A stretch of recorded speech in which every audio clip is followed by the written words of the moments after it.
Hi guys, welcome back to CP Hyperverse with another review. Today I will be reviewing about Lord of the Rings, Rings of Power episode 1 and 2.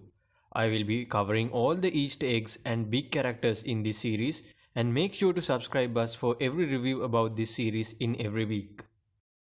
The series starts as Galadriel narrating the story for us, and she talks about how before there was even a sunrise, there was light.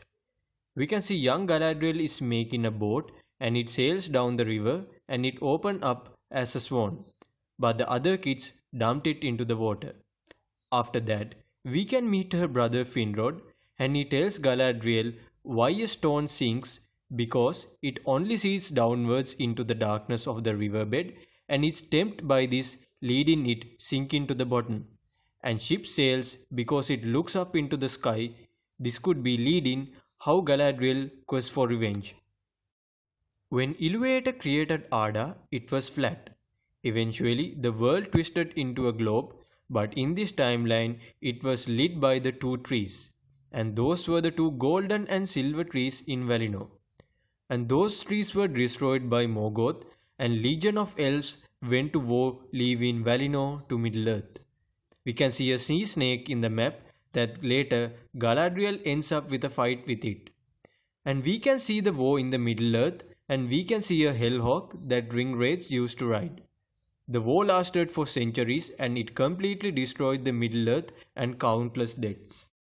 In the next scene, we can see orcs spread through the land and we can see Sauron. We can see cut wounds in Finrod's body and we can see the Sauron symbol in his chest. And even the elves cannot find its meaning. Galadriel and her group is going through Frodwaith to hunt Sauron. And we can see they are climbing up a huge mountain. We can see Galadriel is carrying her brother's knife and the sword. And it's clear rest of the company is want to give up the hunt. When they reach the top of the mountain, we can see the same stairs that Sauron walked down.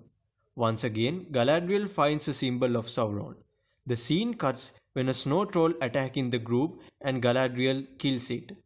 Galadriel's group steps down and we cut to the Rhovanion.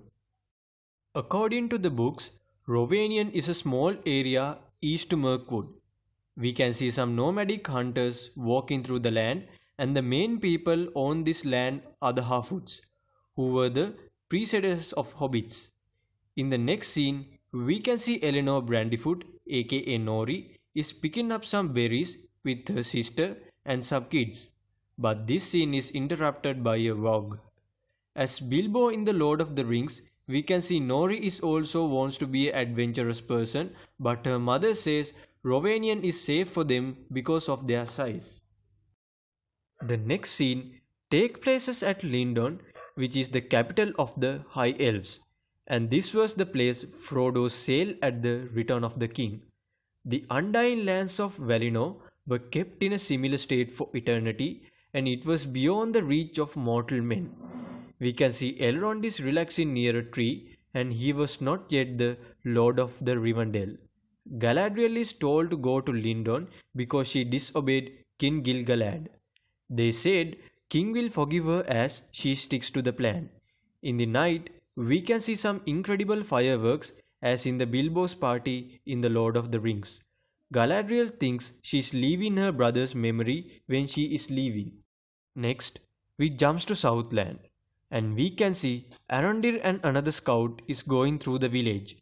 We can see an Ent face on his armor as in The Lord of the Rings. We can see them a little bit in this episode.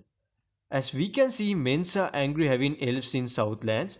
Arondir is having a forbidden relationship between Bronwyn as Elrond's daughter, Arwen and Aragorn. She says how corpses are dying and land is getting corrupted. This is similar to Dragdas the Brown home slowly started to getting into darkness and animals started to dying. Next, we can see Arondir and Medgo going back to the post, and they were informed by the High King's orders them to disband the outpost because King thinks there were no more Sauron. Arondir doesn't want to leave his post because his relationship with Bronwyn. We can see Theo has a black blade and it's shattered, and this is similar to the Aragorn sword Undril. which was shattered in a battle with Sauron and rebuilt in Rivendell.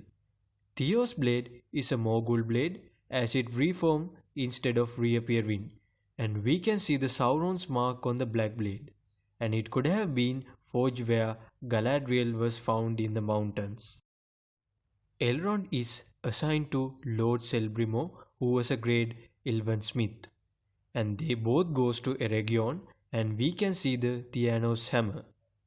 This hammer created the Similars, and after Morgoth stole them, he started at the jewels for weeks like Gollum possessed by the rings. As in the books, he saw the beauty in everything, but it eventually ate away him. Celebrimor ends up helping creates the rings of power for the elves, and he also creates the elf stone for Galadriel, which it was later given to Aragorn. The episode ends with a stranger crashes to the earth. Some says this is Gandalf, but it's just a theory. But he is a wizard and he might be a blue one who helped to contest the will of Sauron. We can see leaves covering with black goo with his arrival. Nori believes she was meant to find the stranger and he ends up shouting which rocks the environment. And this is similar to Sauron doing to control the weather. We can see he used fireflies to communicate like Gandalf used to reach out to the eagles by speaking to one then pass the message. As Galadriel is going back to her home, when the meteor crashes down, she jumps into the ocean. We can also see Arondir and Bronwyn holding their hands together. After that, we jumps to the second episode. And it starts, she was found by a shipwrecked crew and it gets attacked by the giant worm. She tried to swim across it and finally she was rescued by a new character named Halbrand.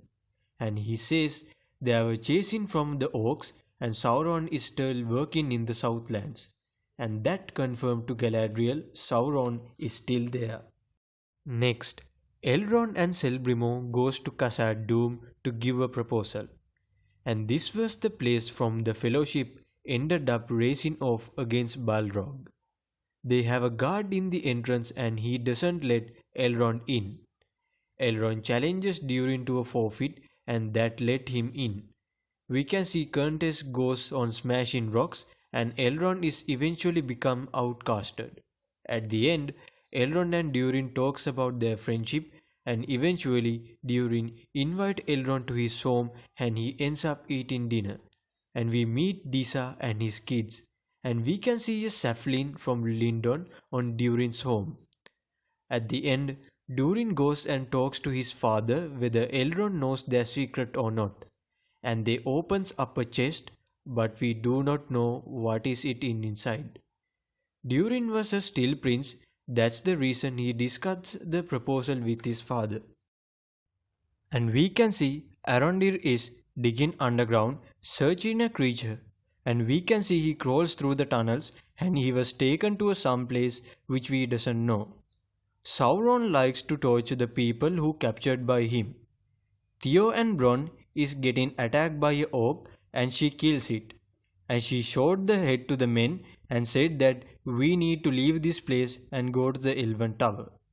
Theo takes the sword and we can see his blood started to rebuild in it. And it showed how the darkness will follow them wherever they will go.